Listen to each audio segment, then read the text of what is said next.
It's been a little while since this thing's been in the garage. What did you bring? These are the sensors for the bliss that go in the back bumper. Oh, to mount somewhere in that vicinity. Yep. Okay. So it's got a cutout right here. That's where the bumper kicks up around the reflectors. Oh, okay. So it basically just lines up on the very back quarter. You electrical geek. Very much so. All right, well, let's... might as well get to this. So, I think it was actually the last post of last year we put up the photos of the new Euro mirrors. Yes. At the time... They weren't working, but... At the time... Now they do. So, you actually got this working. Yes.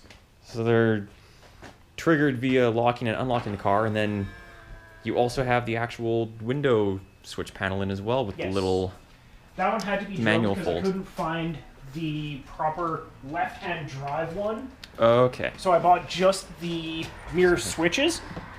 Oh, still locked. So this is your original mirror panel, but with the little extra spot drilled out there for the mirror button, which when you click, folds them on command. Yep. So if you have the car turned on, you can manually turn them. That's pretty cool.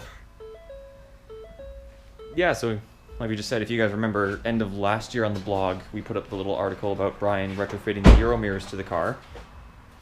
Back then there was still some work to do, getting like mainly the power folding to operate, and now they do. So not only are they the shorter Euro mirrors with the turn signals down there, fair bit different from the North American mirrors, now they actually power fold instead of just our manual fold. There we go.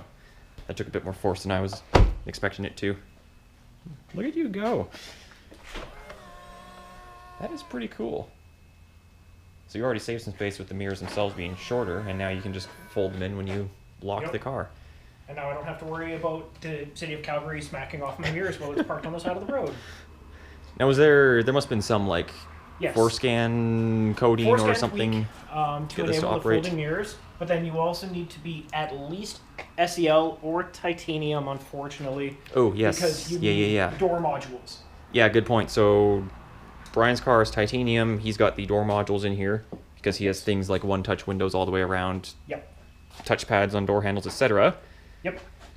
Not all of us have those. So SE, on this case, no one-touch windows except for drivers, no sensors on the door handles. So I could not do this without adding a lot more stuff to the vehicle. Basically most of the wiring harness of the car. That's pretty cool. And something I didn't realize until I looked at it today. Usual focus things. If the car is locked and you grab one of the door handles. Oh, okay, yeah, so he just grabbed the handle over there and then the mirrors folded out automatically as part of the unlock sequence. I like that. So if I lock and then come around. Oh my god. That's pretty cool. Of course you lock it back up. Props to our electrical geek here.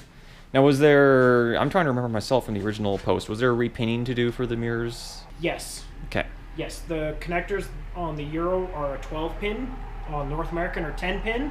Okay. So you had to add a little bit... a fair bit of repinning that has to be done. The nice part of it, though, is pins are all... The actual terminals are all the same. And the plugs, you can use the 12-pin plugs from any of the center console switch packs. Okay. So not plug and play, but with a bit of work, it functions. Exactly. And this is exactly as it would work overseas. This is the same functionality they have unlock on, or fold on lock, unfold unlock. That's wicked. Want to just open it up? Yeah, and then just to recap from the original post, the Euro mirrors have one piece of glass with the little convex section on the outside. You can just make out the little line separating the two, and then of course our North American mirrors have the larger separate mirror inset, which acts as the blind spot portion of the glass. That's pretty cool. So always up to something, always working on the wiring of this car and adding things it shouldn't have. Well, Ford says you can't have that, and I say, why not? Yeah. Yeah, so I guess you were getting quite a number of questions from people when you posted that these were now working as to how to do it. So Yes. So the step biggest thing one, is, have titanium. have titanium or SEL. Basically, you want one-touch windows all around. Yeah. So if you have the little silver trim on your window switches denoting one touch, that's the first step. Yep. And then it is one wire on passenger, one wire on driver, running from the mirror to the door module. Then you use ForeScan to reprogram. It's not too bad. No. It's actually not that bad once you have the appropriate parts in place already. And then I guess the next step sometime down the line is to put the bliss modules in the rear of the car. Which is why you brought those. Yeah. Sure, people watching this overseas will be like, why are you bothering to do all this? We can't get this in these cars. That's why. Yeah. It's the whole point of building what you can't buy. Same deal. Exactly. So, Like in North America, we can't get bliss, we can't get adaptive cruise, we can't get power folding mirrors or rear fogs or any of this that, stuff. yeah. I think Bliss came on later Mark III's facelifts, As an maybe? option, yes. As an option, yeah, but... From the 2017 on, you can get bliss, but still no power folding, still no adaptive cruise, And then among other things. this is a 13, so not even close to 17, therefore no Bliss for you. At least not yet. No bliss, no adaptive cruise, no power folding mirrors. I will say, having had them on the Sylvia, I really like power fold mirrors. Those are a wonderful feature. That's why I'm hesitant to change the mirrors on that car, because I like that I can just fold them in with a button. Yup. That said, I've never really folded the mirrors on this thing. Never really cared to, but I'm sure if it was a button, I'd just do it all the time. Well, Make it easy.